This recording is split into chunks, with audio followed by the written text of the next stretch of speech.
Hello दोस्तों, स्वागत है आप सभी का स्कूल टीचर के इस एजुकेशन प्लेटफॉर्म पे।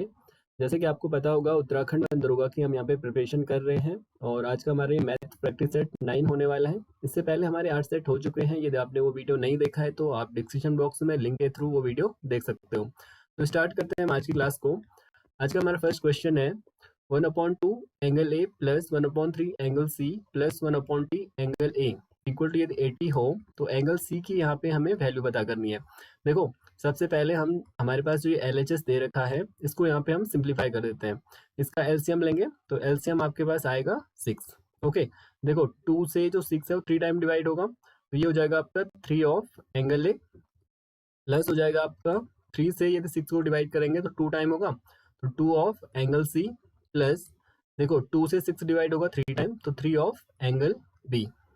ओके, इक्वल हो जाएगा आपका 80। ऐसी कोई भी इक्वेशन आएगी तो हम उसको क्रॉस मल्टीप्लाई कर देंगे, तो 80 के डिनोमिनेटर में आपका 1 आ जाएगा। ठीक है, 1 से इस वाली इक्वेशन को डिवाइड करेंगे तो एज इट इज आपके पास मिलेगा।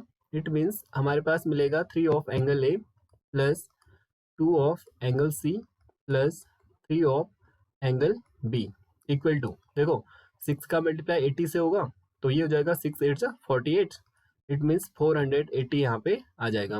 लेट अस सपोज हमने ये इक्वेशन 1 यहाँ पे कंसीडर कर ली। देखो, हमें पता है कि कोई भी ट्राइंगल है आपके पास, ठीक है, उसकी एक प्रॉपर्टी होती है कि उसके जो तीनों कोण होते हैं उसका सम कितना होता है, तो ये होता है आपका 180। It means angle A plus angle B plus angle C equal to होता है आपका 180। ठीक है, लेट अस सपोज हम यहाँ पे एंगल सी की वैल्यू को फाइंड आउट कर लेते हैं, तो एंगल सी हो जाएगा आपका 180 minus angle A minus angle B. Okay, अब जो ये वैल्यू है इसको हम इस वाली इक्वेशन में रख लेते हैं। Late us suppose this is equation second. Equation जो सेकंड है इसकी वैल्यू इक्वेशन 1 में रखेंगे तो ये बन जाएगा आपका 3 of angle A plus 2 of angle C. ठीक है, 2 का मल्टीप्लाई हो रहा है तो मैं इसको लिख सकता हूँ 180 minus angle of A minus angle of B plus 3 of angle B है और इक्वल टू है आपका 480। Okay, this is 480। अब देखो इसको मल्टीप्लाई कर देते हैं, 3 of angle A, 3 of angle A हो जाएगा, उसके बाद प्लस 2 का मल्टीप्लाई 180 से होगा तो ये आ जाएगा आपका 360 माइनस 2 का मल्टीप्लाई एंगल ए से तो 2 of angle A. Okay, minus 2 का मल्टीप्लाई एंगल बी से होगा तो ये आ जाएगा आपका 2 of angle B plus 3 of angle B. ठीक है, इक्वल हो जाएगा आपका 480। ओके, नेक्स्ट देखो, देखो ये आपका है एंगल 3A है ना, ये 3 ऑफ एंगल ए है। 3 ऑफ एंगल ए में से एंगल 2A माइनस करेंगे तो ये हो जाएगा आपका एंगल ए। ओके, रिमाइंडर बच जाएगा। ठीक है, उसके साथ साथ देखो एंगल जो आपका 2B है प्लस एंगल 3B है तो ये हो जाएगा आपका plus of angle B. Okay, equal to ये हो जाएगा 480। देखो यहाँ पे जो 360 है वो पॉजिटिव है, इसको LHS में RHS में ले जाएंगे तो ये हो जाएगा माइनस 360। इसको माइनस करेंगे तो ये हो जाएगा आपका 8 माइनस 6 हो जाएगा 2, 4 माइनस 3 हो जाएगा 1।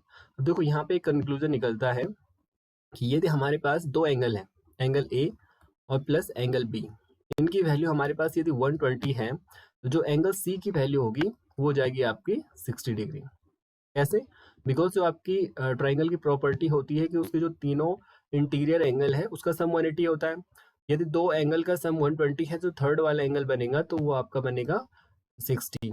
ओके, ऑप्शन नंबर फर्स्ट वाला यहाँ पे राइट आंसर आपका बन जाएगा। ओके, नेक्स्ट क्वेश्चन पे चलते हैं। नेक्स्ट रहता है आपका ट्राइंगल ए बी सी वो ट्राइंगल डी ई एफ। ठीक है, ए बी सी और जो डी ई एफ है वो समरूप है। ठीक है, जैसे कि 2AB बराबर डी। देखो हमारे पास 2AB की वैल्यू दे रखी है बराबर डी। ओके, या तो मैं इसको लिख सकता हूँ AB upon D equal to, ठीक है, 1/2। जो ये डी है ये LHS में जाएगा तो इसके डिनोमिनेटर में चला जाएगा, यहाँ पे 1 बच जाएगा। और जो ये 2 है जिसका मल्टीप्लाई AB से हो रहा है ये RHS में आएगा तो यहाँ पे डिनोमिनेटर में चला जाएगा। इट मीन्स जो AB की वैल्यू आई वो आई आपकी 1। लेट अस सपोज ये वाली जो AB है वो हमने 1 रेशियो ले लिया, जो डी है आपकी वो 2 है, इट मीन्स ये हो जाएगी आपकी 2। ओके, और आगे कहता है कि BC इक्वल है आपके पास 8। ओके, BC इक्वल है आपके पास 8। इट मीन्स जो ये BC है ये है आपके पास 8। ठीक है, तो हमें EF की वैल्यू पता करनी है, ये वाली। ठीक है, जो ई एफ है इसकी वैल्यू हमें यहाँ पे पता करनी है। देखो जब भी आप समरूप त्रिभुज की प्रॉपर्टी पढ़ोगे तो वहां पे एक प्रॉपर्टी होती है कि जो उसकी संगत भुजाएं हैं, जो ए बी बटे आपकी डीई है, ठीक है, इसकी जो वैल्यू होगी वो बी सी बटे ई एफ के बराबर हो जाएगी। मोस्ट इंपॉर्टेंट प्रॉपर्टी है, इसको आपको ध्यान रखना चाहिए। ठीक है, इस पे क्वेश्चन पूछा जा सकता है एग्जाम में। ओके, ए बी बटे डी की बात करें तो हमें पता है कि ए बी है आपका 1, ओके, और जो डी की वैल्यू है वो है आपकी 2, इक्वल हो जाएगा आपका B C which is 8 upon हो जाएगा आपका ई एफ, तो ये है आपका ई एफ ही हो जाएगा। ठीक है, देखो ई एफ का मल्टीप्लाई 1 से होगा तो ये बन जाएगा आपका ई एफ ही, ठीक है, इक्वल टू 8 का मल्टीप्लाई 2 से होगा तो ये बन जाएगा आपका 16। इट मीन्स जो ई एफ की वैल्यू हमारे पास आई वो आई आपकी 16। ऑप्शन नंबर थर्ड वाला यहाँ पे राइट आंसर आपका बन जाएगा। नेक्स्ट क्वेश्चन है आपका, ट्राइंगल ए बी सी में जो कोण बी ओ व सी ओ समद्विभाजक है। इट मीन्स जो ये आपका एक ट्राइंगल ए बी सी हमारे पास दे रखा है, इसमें जो समद्विभाजक है ये वाले ओ बी और ओ सी है, ठीक है, जो कि ओ वाले पॉइंट पे मिल रहा है। समद्विभाजक का मीनिंग क्या होगा कि जो ये ओ बी वाली साइड है, ये वाली, इस वाले एंगल को दो इक्वल पार्ट में डिवाइड करेगी। ओके, दो हिस्से इसके बनेंगे, ऊपर वाला एंगल एक्स और नीचे वाला भी एक्स। इट मीन्स जो ऊपर वाले कोण की वैल्यू होगी वही नीचे वाले कोण की वैल्यू यहाँ पे हो जाएगी। सेम यहाँ पे भी होगा, क्योंकि ओ सी भी यहाँ पे समद्विभाजक है, तो ये वाला जो एंगल बनेगा ये नीचे वाले एंगल के बराबर आपका बन जाएगा। ठीक है, क्वेश्चन क्या कहता है, एबीसी में कोण बी ओ व सी ओ समद्विभाजक है, ठीक है, जो कि बिंदु ओ पर मिलते हैं, इस वाले पॉइंट पे ये मिलते हैं। तो निम्न में से कह रहा कौन सा कथन सही है। ओके, तो हमें बीओसी की वैल्यू पता करनी है। ठीक है, बीओसी की वैल्यू हमें यहाँ पे पता करनी है, एंगल बीओसी। तो जो एंगल बीओसी की वैल्यू होगी, ठीक है, तो वो हो जाती है आपकी 90 plus angle of A upon 2। इसके सामने वाला जो एंगल होगा इसके हाफ का, ये उसमें 90 ऐड करोगे तो आपके पास ये वाला एंगल आपको मिल जाएगा। लेट अस सपोज यदि यहाँ पे एंगल ए की वैल्यू आप ले लो सपोज 60 डिग्री है, ठीक है, और हमें ये समद्विभाजक कौन पता करना है, एंगल ओ हमें पता करना है, ये वाला। ठीक है, तो इसकी वैल्यू जो होगी वो हो जाएगी आपकी 90 प्लस एंगल ओ ए का हाफ होगा। इट मीन्स एंगल ए आपके पास है 60, तो 60/2 हो जाएगा। ओके, एंगल ओ इक्वल हो जाएगा आपका 90 प्लस 2 3 जा 6 30। इट मीन्स जो एंगल ए आया आपका वो हो जाएगा आपका 120। ओके, ऐसा क्वेश्चन बन सकता है आपके एग्जाम में, और ये मोस्ट इंपॉर्टेंट है। ये तो आप हमने यहाँ पे सिंपल फॉर्मूले को डिस्कस किया है, ठीक है, और ये इंटीरियर एंगल की बात कर रहा है यहाँ पे, है ना। इसके बाद बाहर भी एक कोण बनता है, इसके बाहर भी आपके पास एक एंगल बनता है। सपोज देखो ये एंगल ए बी सी है, ये ट्राइंगल ए बी सी है, इसके बाहर जो कोण बनेगा उसकी वैल्यू क्या होगी। ठीक है, ये भी आपके पास क्वेश्चन में आगे आपको देखने को मिलेगा। नेक्स्ट क्वेश्चन है आपके पास, दिए गए चित्र में ए बी बराबर ए ई, ठीक है, जो ए बी साइड है ये वाली ए ई के बराबर है। लेट अस सपोज ये ए बी जो है वो ए ई के बराबर है, ए ई, ठीक है, ये वाला पॉइंट आपका ई हो जाएगा। ठीक है, ए ई के बराबर है। ए बी और डी सी समांतर रेखाएं हैं। देखो जो ये ए बी वाली रेखा है ये डी सी के समांतर है। ए बी ओ, ठीक है, एंगल ए बी ओ की बात करता है, ए बी ओ, या ये ए बी ई लिख सकते हैं हम इसको। ये जो वैल्यू दे रखी है वो 65 दे रखी है, तो एक्स की वैल्यू हमें यहाँ पे पता करनी है। ये वाला जो एंगल है इसकी वैल्यू हमें यहाँ पे पता करनी है। देखो हम ट्राइंगल में जब प्रॉपर्टी पढ़ते हैं, यदि किसी त्रिभुज की दो भुजाएं यदि बराबर है तो उसके दो कोण भी बराबर होते हैं। ठीक है, ये ट्राइंगल की प्रॉपर्टी होती है। यदि इसकी दो भुजाएं देखो ए बी और ए ई बराबर है ना, तो बी वाला एंगल इस वाले एंगल के बराबर होगा। इट मीन्स ये यदि 65 है तो ये भी आपका 65 बन जाएगा। ओके, देखो नेक्स्ट बात करता है कि एक्स की वैल्यू हमें यहाँ पे पता करनी है, ये वाली। ठीक है, अब देखो ये दो लाइन ए बी और जो आपकी डी सी वाली है ये दोनों पैरेलल लाइन है, तो जो ये वाला कोण है आपका ये पूरा x प्लस 65 जो है उसकी जो वैल्यू बनेगी वो बन जाएगी आपकी इस वाले कोण के बराबर। ये वाला कोण आपका हो जाएगा सी ई डी। ठीक है, अब सी ई डी की वैल्यू यदि हमें पता हो तो हम एक्स की वैल्यू यहाँ पे पता कर सकते हैं। ठीक है, लेट अस सपोज हम यहाँ पे इक्वेशन 1 इसको कंसीडर कर लेते हैं, और इस वाले ट्राइंगल में हम पहले सी ई डी की वैल्यू को पता कर लेते हैं। ठीक है, in triangle C D E, ठीक है, सी डी की हम यहाँ पे बात कर रहे हैं। तो देखो तीन एंगल है इसके पास, तो एंगल सी है प्लस एंगल डी है आपके पास, और प्लस इसके साथ साथ ये वाला, इसको मैं केवल ई लिख रहा, नहीं ये वाला है आपका सी ई डी, इसको मैं केवल लिख रहा एंगल ई। ठीक है, ओके, इक्वल हो जाएगा आपका 180। ओके, देखो एंगल सी की वैल्यू क्या होगी, ये ए बी जो है सी डी के पैरेलल है, तो जो ये 65 है ना, ये इसका संगत कोण बन जाएगा, सॉरी ये बन जाएगा एकांतर कोण। ठीक है, तो ये हो जाएगा आपका 65। इसका जो एकांतर है वो ये वाला बन जाएगा, है ना, जेड शेप में ये बन रहा है ऐसे कुछ। ये वाला जो एंगल है ये इसके बराबर हो जाएगा, ये 65 है तो ये भी 65 बन जाएगा। ठीक है, ये 65 है तो ये भी 65 बन गया। दूसरा एंगल हमारे पास 15 है, तो हम इस वाले एंगल को निकाल सकते हैं। ठीक है, एंगल सी की वैल्यू को पुट करेंगे तो ये हो जाएगा आपका 65 प्लस एंगल डी है आपका 15 प्लस एंगल ई जो कि हमें चाहिए, ठीक है, इक्वल टू 180 हो जाएगा आपका। दोनों का सम करेंगे तो ये हो जाएगा आपका 80 plus angle E equal to 180। Okay, angle E की बात करेंगे तो ये हो जाएगा आपका 180 माइनस 80, तो ये बन जाएगा आपका 100। Okay, this is 100। ये वाला जो एंगल आया हमारे पास वो आ गया आपका 100। अब देखो जो ये एंगल ई आया हमारे पास, इसकी वैल्यू को एकदम इक्वेशन फर्स्ट में रखें। इस वाली में हमने कहा था ना कि जो x प्लस 65 है वो आपका 100 के इक्वल होगा, क्योंकि ये शीर्षाभिमुख कोण बन रहा है ना। जब भी किसी समांतर रेखा को, कोई दो समांतर रेखाएं हैं, उनको कोई तिरछी रेखा काटेगी तो वहां पे संगत कोण बनेगा आपका, शीर्षाभिमुख बनता है और उसके साथ साथ एकांतर कोण बनता है। ठीक है, तो यहाँ पे शीर्षाभिमुख कोण बन रहा है, तो हमने x प्लस 65 जो है इन दोनों एंगल का जो सम है वो इस 100 के बराबर लिखा। ठीक है, तो देखो यहाँ पे मैं इसको कर लेता हूँ। हमें पता है कि x प्लस जो 65 है वो हो जाएगा 100 के इक्वल, बिकॉज जो e की वैल्यू है वो अभी हमने यहाँ पे 100 फाइंड आउट करी यहाँ पे। ठीक है, अब देखो सिंपल x की बात करें तो ये हो जाएगा आपका 100 माइनस 65। ओके, x इक्वल हो जाएगा आपका 5 एंड 4, तो 45 जो है इसका यहाँ पे राइट आंसर आपका बन जाएगा। ओके, नेक्स्ट क्वेश्चन पे चलते हैं। किसी समांतर श्रेणी की 8 13 18 डॉट डॉट डॉट 78 में कुल कितने पद हैं। पद मीन्स n हमें पता करना है। ठीक है, जो समांतर श्रेणी है आपकी 10th में, वहां से ये क्वेश्चन लिया गया है और हमें पता है कि जो पदों की संख्या है ना, nवां पद हम कहते हैं, या पदों की संख्या हमें यदि किसी भी सीरीज में निकालनी है तो उसके लिए एक फॉर्मूला होता है। ये होता है आपका a plus N minus one into D equal to A N. ठीक है, ये हो गया आपका प्रथम पद, फर्स्ट टर्म होता है ये किसी भी सीरीज का। जैसे ये सीरीज हमारे पास दे रखी है तो इसका जो प्रथम पद होगा वो 3 हो जाएगा। ठीक है, उसके बाद n होता है पदों की संख्या, नंबर ऑफ टर्म की ये बात करता है। ठीक है, जो कि हमें यहाँ पे पता करनी है पदों की संख्या। ठीक है, उसके साथ साथ यदि हम बात करें d की, तो d होता है यहाँ पे सारवंतर। सारवंतर कैसे फाइंड आउट करेंगे, तो d फाइंड आउट करने के लिए आपको जो दूसरा पद होता है a2, उसमें से पहला पद माइनस कर देना होता है। ठीक है, a2 माइनस a1 करेंगे तो a2 आपका 8 है, ये 3 है, तो 8 माइनस 3 हो जाएगा आपका 5, d आ जाएगा आपका 5। देखो जैसे ये सीरीज है तो पहला पद होता है a1, दूसरा हो जाएगा a2, ऐसे a3, a4 dot dot dot. Okay, और ये वाला हो जाएगा आपका an। ठीक है, जो ये an है इसको हम कहते हैं अंतिम पद, अंतिम पद। ओके, अब देखो हमारे पास an है 78, a हमारे पास 3 है, इसके साथ साथ d है आपका वो 5 है, एन यहाँ पे हम फाइंड आउट कर सकते हैं। सिंपल वैल्यू को यहाँ पे पुट कर लेंगे तो देखो जो a है आपका वो है आपका 3, यहाँ पे मैं पुट कर लेता हूँ 3 plus n minus one, okay, into D है आपका 5 इज इक्वल टू है आपका 78।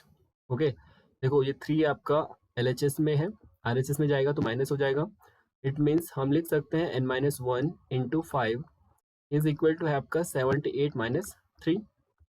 78 माइनस 3 होता है आपका 75। ओके, नाउ बात करें n minus one over equal to 75 over 5। Okay, 5 से डिवाइड कर देते हैं तो 5 one 5 and 5 5 25। n minus one की जो वैल्यू आई वो आई आपकी 15, और यदि बात करें n की तो this is 15 plus one and ये हो जाएगा आपका 16। It means option number second वाला यहाँ पे राइट आंसर आपका बन जाएगा। ओके, नेक्स्ट है आपका x इक्वल टू है आपका a sec theta, y equal to है b tan थीटा, तो x square upon a square minus y square upon b square का मान क्या होगा। देखो सिंपल जो x और y की वैल्यू हमारे पास दे रखी है इसको हम यहाँ इक्वेशन में पुट कर लेते हैं। x की value a sec theta, it means a sec theta का होल स्क्वायर होगा ना। ओके, x का स्क्वायर है, अपॉन हो जाएगा a स्क्वायर, माइनस है आपका y square, it means b of tan theta, b of tan theta का होल स्क्वायर ओवर हो जाएगा आपका b स्क्वायर।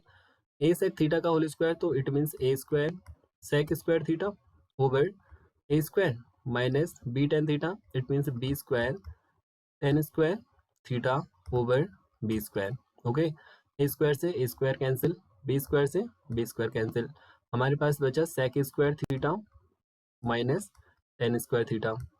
तो देखो जो sec square theta minus tan square theta होता है ये होता है आपका 1। देखो जो ट्रिग्नोमेट्री है उसमें 3 महत्वपूर्ण जो आपकी आइडेंटिटी है, उसमें से पहला है आपका sine square theta plus cos square theta equal to 1, फॉर्मूले हैं ये, ठीक है। सेकंड है आपका 1 plus tan square theta equal to sec square theta, ठीक है। इसी वाले फॉर्मूले से देखो सेक स्क्वायर थीटा की यदि हम यहाँ पे यदि हम सेक स्क्वायर जो थीटा है आरएचएस में, टेन स्क्वायर थीटा को आरएचएस में ले जाएं तो ये हो जाएगा आपका sec square theta minus tan square theta और इक्वल टू आपका 1 हो जाएगा। तो इसी वाले फॉर्मूले से हमने इसको यहाँ पे सॉल्व करा। एक और है आपका, ये आपका 1 plus cot square theta, okay 1 plus cot square theta, this is cosec square theta. Okay, next की बात करते हैं। ट्रायंगल एबीसी में कोण बीओ व सीओ समद्विभाजक है, ठीक है। जो बीओ है और जो सीओ है वो समद्विभाजक हैं जो कि बिंदु ओ पर मिलते हैं। तो निम्न में से कौन सा कथन सही है, ठीक है। देखो यहाँ पे ये कह रहा है कि एंगल बीओसी की ये बात कर रहा है, ये एंगल बीओसी बाहर वाला ये वाला कोण यदि आपको पता करना है तो इस वाले एंगल की आप कैसे वैल्यू पता करोगे, ठीक है।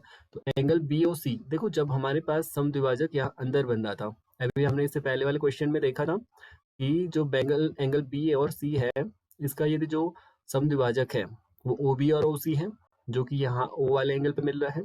तो हमने जब एंगल ओ की वैल्यू पता करनी थी तो हम इसको एंगल ए का हाफ कर रहे थे, इस वाले एंगल का हाफ कर रहे थे और प्लस 90 कर रहे थे, ठीक है। लेकिन जब इसका समद्विभाजक किसी बाहर पॉइंट पे बन रहा है, अभी तो अंदर बन रहा था, अब यदि बाहर बन रहा है तो इसके लिए हम क्या करेंगे कि जो आपका एंगल ए अपॉन 2 है इसको 90 में से माइनस कर लेंगे, ठीक है।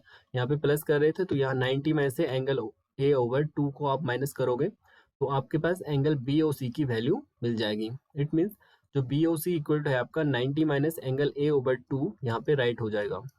ओके, नेक्स्ट क्वेश्चन पे चलते हैं। 11 ओवर 3 अपॉन 2 प्लस 11 एंड 2/2। देखो ऐसा कोई भी क्वेश्चन आपको मिलता है यहाँ पे आपको एक चीज कॉमन दिख रही होगी, जो 11 है, चारों जो टर्म है चारों टर्म में आपके पास 11 है तो मैं इसको 11 कॉमन ले लेता हूँ, ठीक है। तो ब्रैकेट में आपके पास क्या बच जाएगा, तो यहाँ बचेगा आपका पास 3/2 प्लस 2/2 प्लस 1/2 प्लस 6/2। ओके, देखो ये हो जाएगा आपका 11 मल्टीप्लाई, देखो एलसीएम सेम है तो इसको एज इट इज यहाँ पे लिख लेते हैं। तो आपका नॉमिनेटर हो जाएगा 3 plus 2 plus 1 plus 6। Okay, this is 11 into, इसका सम कर लेते हैं, 6 प्लस 1 7, 7 प्लस 3 हो जाएगा आपका 30, 30 प्लस 2 कितना होता है, तो 30 प्लस नहीं 6 प्लस 7 ये 10 होगा ना, 10 प्लस 2 होगा 12 ओवर 2 हो जाएगा। ओके, 2 से 12 को डिवाइड करेंगे तो this is 6 and 11 multiply by 6 this is equal to 66। It means option number first वाला यहाँ पे राइट आंसर आपका बन जाएगा। नेक्स्ट है आपका, उस सबसे बड़े त्रिभुज का क्षेत्रफल ज्ञात करना है जिसे 4 सेंटीमीटर त्रिज्या वाले अर्धवृत्त में अंकित किया गया है। देखो यहाँ पे हमारे पास एक अर्धवृत्त है, ठीक है, सेमी सर्कल है जिसकी रेडियस हमारे पास दे रखी है 4 सेंटीमीटर। देखो ये भी रेडियस है इस वाले ट्राइंगल के लिए, ठीक है, या अर्धवृत्त के लिए ये वाले त्रिज्या है, ये भी आपके लिए त्रिज्या है ना, इस वाले ट्राइंगल के लिए ये भी तो त्रिज्या है और ये वाली भी त्रिज्या है। इट मीन्स यदि हम इसको ओ सेंटर लें तो ओ से लेकर के जो इसका बी पॉइंट है, let us suppose this is B point, और ओ से बी तक की जो डिस्टेंस है वो भी आपकी 4 सेंटीमीटर होगी। ओ से सी पॉइंट, ठीक है, ये भी आपका सी पॉइंट है तो ओ से सी भी आपका 4 सेंटीमीटर होगा और ओ से डी भी आपका क्या होगा 4 सेंटीमीटर होगा। तो ये कहता है कि उस त्रिभुज का क्षेत्रफल आपको ज्ञात करना है जिसे 4 सेंटीमीटर त्रिज्या वाले अर्धवृत्त में अंकित किया गया है। देखो ये हमारे पास एक अर्धवृत्त है, ठीक है, इस अर्धवृत्त में हमारे पास 2 रेडियस है, सपोज ओडी और ओसी, जिसकी वैल्यू हमारे पास 4 सेंटीमीटर है क्योंकि जो वृत्त होगा अर्धवृत्त होगा उनकी जो त्रिज्याएं होंगी वो बराबर होंगी। अब मैं यहाँ पे क्या कर रहा हूँ कि जो ये आपका सी और डी वाला पॉइंट है इसको यहाँ पे मिला रहा हूँ, ठीक है, सी और डी को मिला रहा हूँ और ये वाला जो एंगल है वो 90 बन जाएगा, ठीक है। ये एंगल यदि 90 बनता है तो हमें पता है ये आपका एक समकोण त्रिभुज बनता है और जो त्रिभुज का क्षेत्रफल होता है वो होता है आपका 1/2 base into height. Okay, 1/2 base कितना है आपका, तो दिस इज 4। ऑल्सो आपका जो हाइट है ये भी आपकी 4 है, 2 से इसको कैंसिल आउट करेंगे तो ये हो जाएगा आपका 2 to the 4 and this is 2 into 4 equal हो जाएगा 8 centimetre square. It means option number first वाला यहाँ पे राइट आंसर बन जाएगा। तो ये थे हमारे आज के क्वेश्चन। आई होप आपको वीडियो अच्छा लगा हो। वीडियो अच्छा लगा तो वीडियो को लाइक करें, शेयर करें और सब्सक्राइब करें आपका अपना YouTube channel. Thank you, thanks for watching.